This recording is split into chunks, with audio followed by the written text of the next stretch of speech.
a week, 2 weeks into it, the pain was going away. Tim, how did you find Carnivore? Like the Beatles song, it's kind of a long and winding road. I've never been a very heavy person, but I've always carried a few extra kilograms. And when I had an office job, probably 12, 13 years ago, I noticed I was starting to pile on a bit, drinking probably more Coca-Cola than I needed to, and the place where I was working had a good cafeteria, so lots of nice carby stuff, and the weight sort of started to come up. So I thought, I'll do a bit more exercise, and we used to walk to work quite a bit, but it didn't quite really do that much. So around about that time, my brother told me about Atkins. When he was in America for a while, that had been all the thing, and I had ignored it. So I sort of tried it, but I didn't really educate myself very well about it. So I was going sort of no carb cold turkey, and then just getting this massive cravings, and I couldn't overcome them. So I just ended up dropping that after just a few weeks. Well, probably a couple of weeks. And then a little bit, not long after that, I saw a book came out. You might have even heard of it, called Sweet Poison by an Australian fellow called David Gillespie. I saw it advertised on the TV, so I thought, oh, I'll have a look at it. And that's when things sort of started. The penny dropped quite a bit. So I got myself into the science about it. I thought it was really fascinating, and I thought, well, I can cut out the sugars. And for the first 3 weeks, anyone who's done this would understand that you just go completely crazy. The cravings really were eating me up, but I hung in there and I got through it. So I managed then to go, probably must have been about 3 or 4 years just saying no to all these sugars and things like that. And I probably dropped about 6 or 7 kilograms, down to about 80. And that was pretty good. I mean, you had the odd little cheat or something like that at someone's birthday. And then we moved back to Japan, and I was able to keep it up again for a while, but I guess a bit of a change of lifestyle and whatnot. Didn't really get back onto the sugar big time, but it could have kept creeping in there. You have a donut or a cake or things like that. I wasn't drinking soft drinks, but the weight came back about another 3 or 4 kilograms, and the rice, the pasta, the carbs, and whatnot didn't change. But I noticed that as I was aging, I was getting a lot more aches and pains, elbows, knees. I had back pain since I was a teenager, and no one had ever been able to figure out what the cause was. People were saying, dodgy bone structure, too much weight, probably a bit of that. Anyway, I fast forward, and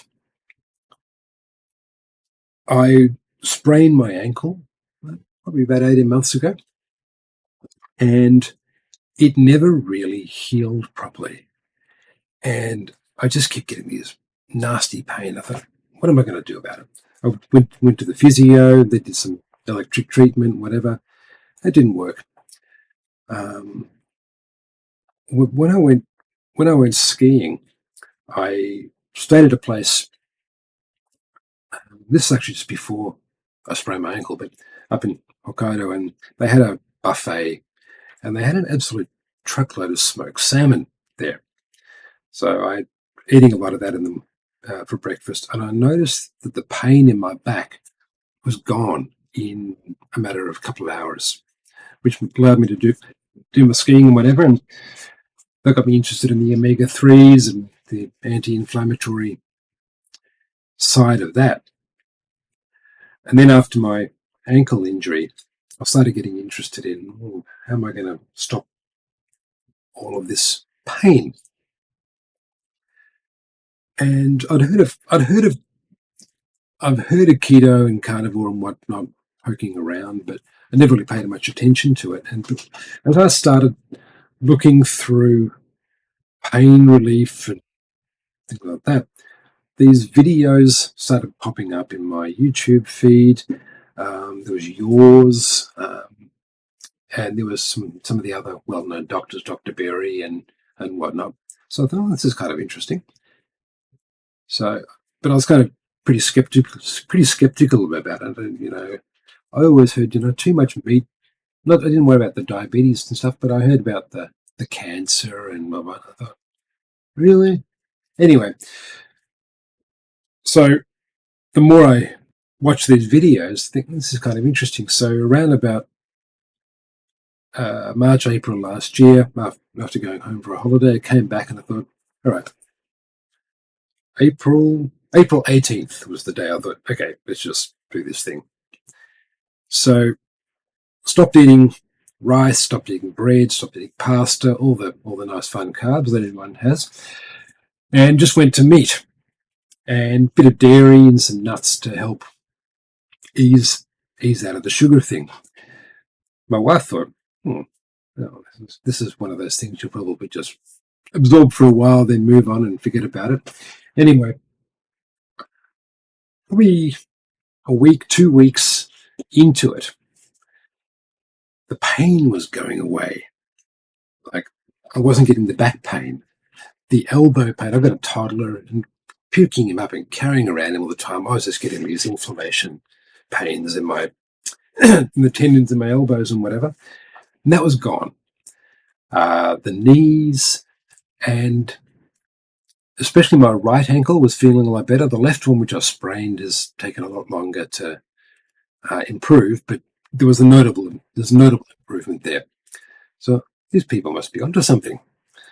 So I kept going and tried to figure out, what are the good things to eat. I sort of started off still at 3 meals a day, and then most of the time since probably the first month in, I've just been doing most days 2 meals a day, and the inflammation has basically disappeared. I've always had sinus problems ever since I was a kid. I was going to have an operation, never ended up happening, but I had and that's been for years and years and years. Bad hay fever and things like that. Now, I started going on this probably more ketovore from late April. So we would have been past the hay fever season here, so I haven't really noticed what it's been like yet. But the general background stuffiness and inflammation is pretty much gone.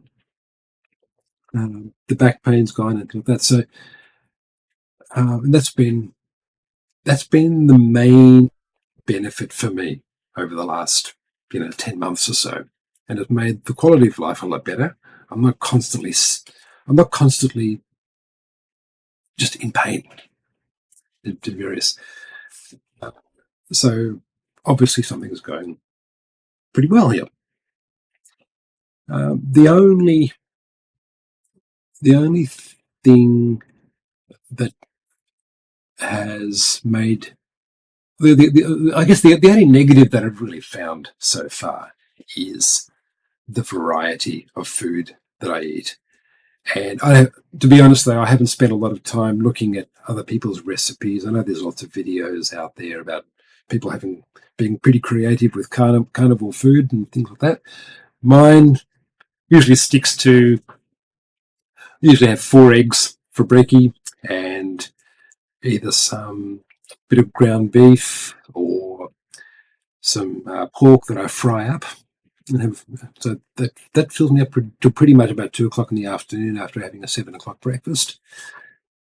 And then for lunch, I'll whack up some either just some sliced up meat or ground beef or mix it with a bit of ground pork, bit of cheese, things like that. So that pretty much keeps me going all day. And then I'll have a few berries and some yogurt at night time. Just, why not? And that doesn't seem to be causing me any problems. And I'll have sometimes a few little like leafy vegetables and whatever like that at dinner time if we're sitting down with my family and whatever. That's probably one of the things that sometimes cause a few little issues as well. Um, my family respect the fact that I'm doing this, and I'm sure, and I've heard lots of other people say the same thing. But it can make meal times where everyone sits down together and have the same thing a little bit challenging. So we get around that, and my wife's become a lot more understanding about it over time, and I try to be more understanding about her food and our son's food as well. So we just sort of we've got an understanding there now. Um, but if when we go out, be it can be tempting to have what everyone else has, but I try to stick as much as possible close to just basically, you know, carnivore food. I'll have a few veggies here and there, but I do stay away from potatoes, flour, bread, all that kind of stuff. So, and if I do have a cheat day, it catches up with me very very quickly. Um, In terms of like what if you do have that cheat, like what happens? The back pain comes back, or is it the sinuses, or Usually the ankles cop it first. I can feel it when I walk, my ankles, um, and then the tendons in my elbows. If I pick the little fella up and have a bit of play around with him, I'll certainly feel it, and it'll last until the next day or so. But the back, I think the back has pretty much sorted itself out, which has been great because it allows me to carry things that I wasn't able to carry there for a long time. And the sinuses will come back as well. But I also recognize that sometimes it doesn't hurt to have a cheap meal. As long as I know that I'm prepared for the consequences that come after that, it's usually pretty easy for me to jump back on the wagon the next day, and then the discomfort will take about a day or two to fade away, and as long as I look after myself, then I'm good to the next cheat day. so you still live in Japan? I do, yes, yep. So I've been Okay. here for nearly 9 years this time. So yeah. Okay. And so your wife is kind of okay with you doing this, but like she's not going to move over to this kind of style of eating. Um, I don't think unless anything drastic help happen with her own health. I don't think that would be the case. No. Right. Yeah. I mean, it's pretty much the same in my household as well. Um, so, like, for when you are eating, so you have your breakfast, you have that kind of lunch, and then that's it for the day most days. Yeah. Um, like, how soon into eating in this way did you realize there's something to this? Probably took me a week or two. I noticed that the first thing I noticed was the weight just plummeting. So I started off at this time would have been 83, 84 kilograms. So I don't know what that is in pounds, but what about 170, 180 pounds roughly. And in that first 2 weeks, yeah, the weight dropped down to about 75, 76 kilos, and then In a week? Wow. I know in about 2 or 3 weeks, I think it was. So Okay. it was pretty good. And I was doing a fair bit of exercise as well, just normal walks, but the weight just dropped off. A lot of that was water, and other people have explained, probably more detail that I want to get into and how that water leaves the body. But you know, so there was that, and then over the next probably couple of months, when things had stabilized, probably another 2 or 3 kilos dropped off. So now I'm really hovering around about 73, 74 kilograms, and that's stayed pretty stable. And Um, how tall are you? 6 foot, so about 182, 183.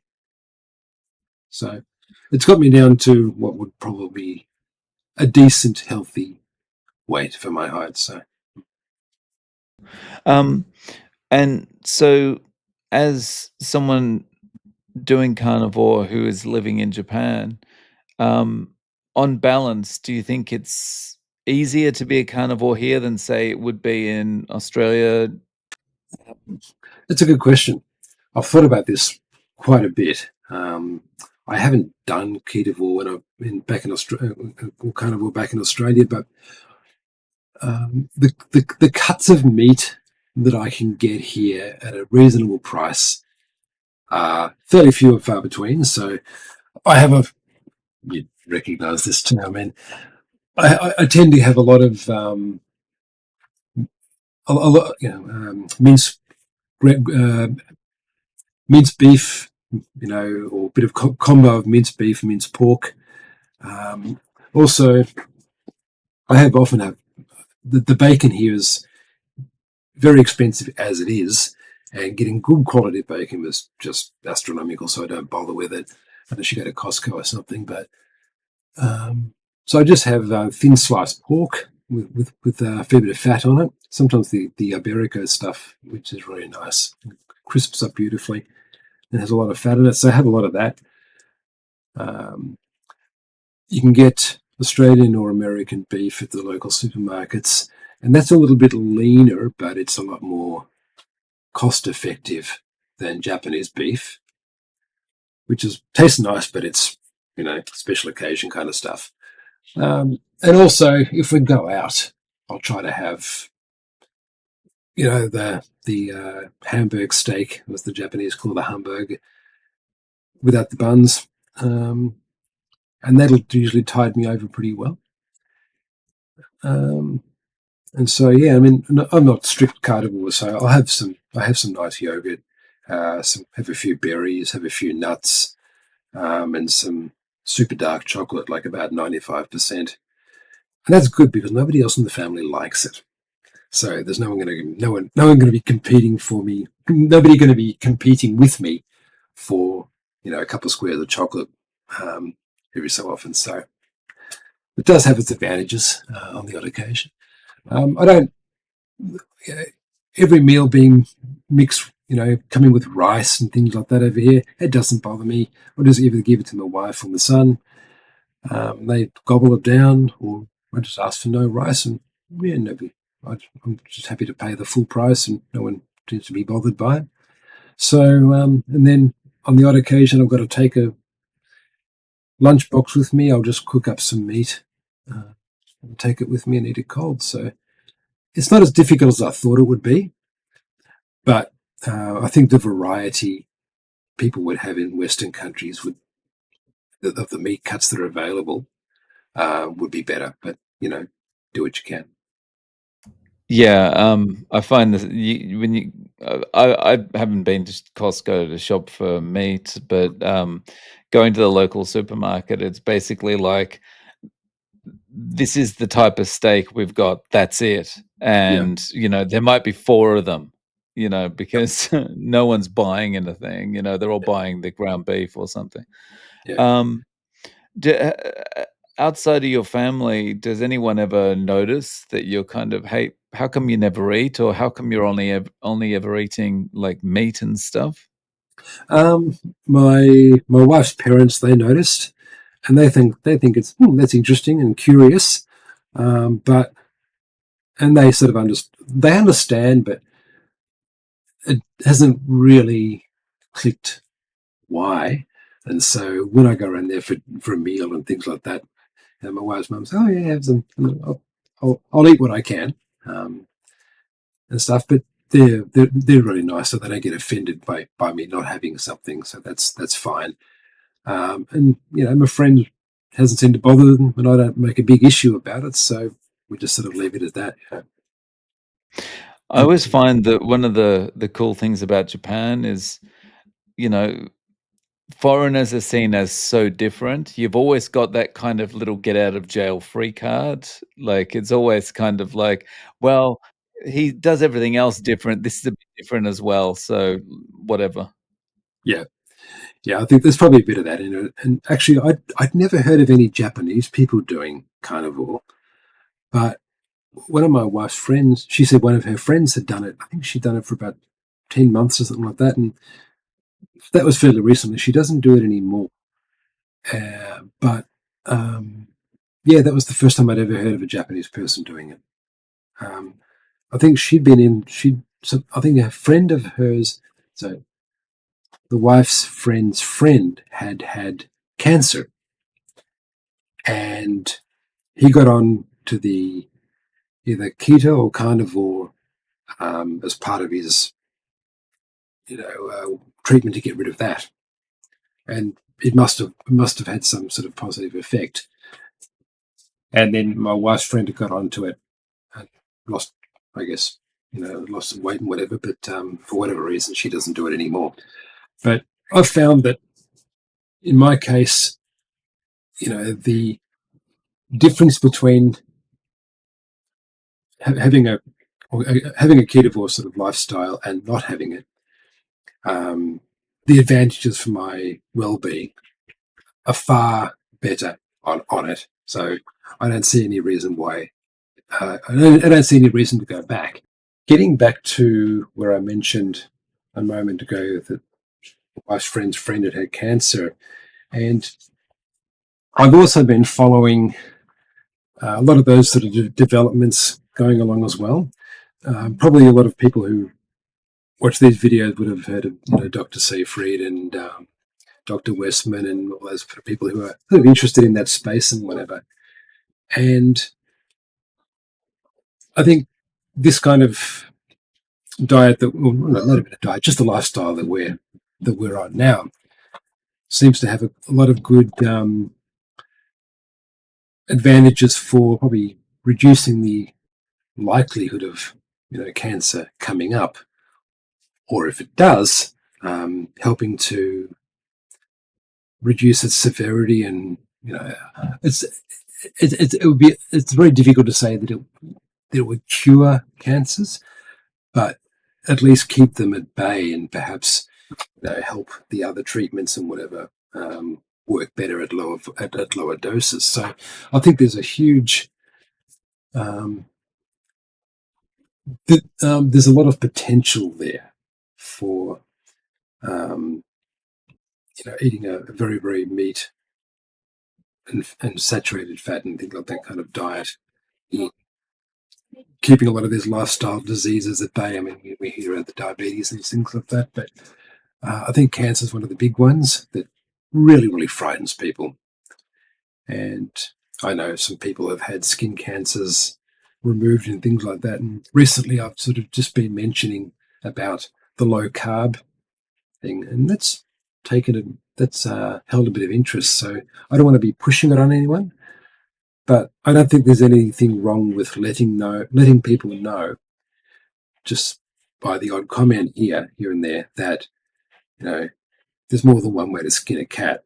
And if they are interested in finding about this kind of thing like that further, well, then, you've opened a door for them and they can follow it to the extent that they wish. So, So, how do you feel now, 10 months in? Do you feel like you can stick with this going forward, or is this more transient? no, I think I can stick with it because I like I like eating meat. I've always been a meat person anyway. I mean, I am a veggie as a kid, but sort of that had to be force fed a lot of the time. And I like things like steak, you know, mince, bacon, all that, and eggs and like that, and cheese and whatever. So it's not like you're having to force me to eat things that I just don't want to eat. The, the main thing I've got to think about probably is just being a little bit more adventurous in how I prepare the foods, just to stave off possible boredom.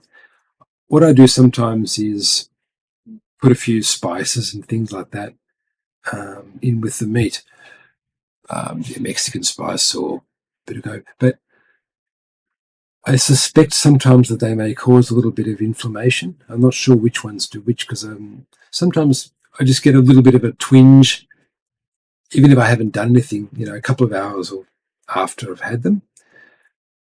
And then I notice on the days where I just put a bit of salt and a bit of butter and things like that, I tend not to get it. So there might be something in that. But sometimes I can put up with a little bit of discomfort just for a nice sort of a nice bit of, a nice spicy meal to help spice things up. There's a fellow called the Carnivore Chef. I've seen some of his videos and got some interesting meals on there, and maybe one day I'll get around to preparing them. And there's cookbooks and things like that. But a lot of my life, a lot of my time these days is spent either working or playing with my son and doing some family stuff. So I just don't have a lot of time to sit down and think about recipes and whatnot. If I can whack together a breakfast or a lunch in literally 10 minutes and knock it back in not much more than that, then that's pretty much uh, that satisfies me most of the time. Yeah. Yeah, definitely. I mean, that's one of the selling points of it for me. It's like I just don't have to think. I can just go into the kitchen, slap something in the air fryer, and I'm eating in 10 minutes. It's awesome. Yeah, Um, yeah, and say I, I'm lazy. I like the minimum amount of effort that I have to put into cooking, the better. So if I can, as you say, just crack a few eggs, whip them up into an omelette or something like that, put it on the fry pan, and yeah, that's breakfast in 10 minutes. Bob's your uncle. That's right. It's, Yeah. yeah. So if a friend was talking to you about this and they said, "Okay, tell me what to do. I want to give this carnivore a try." Mhm. How would you recommend they start?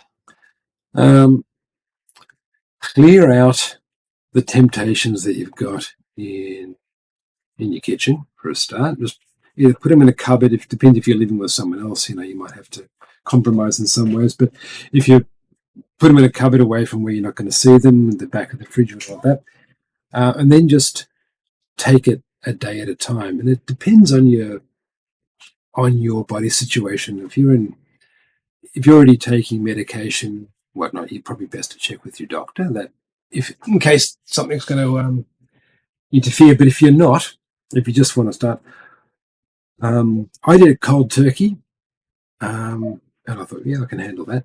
But other people might be able to do it. So whether you just get rid of the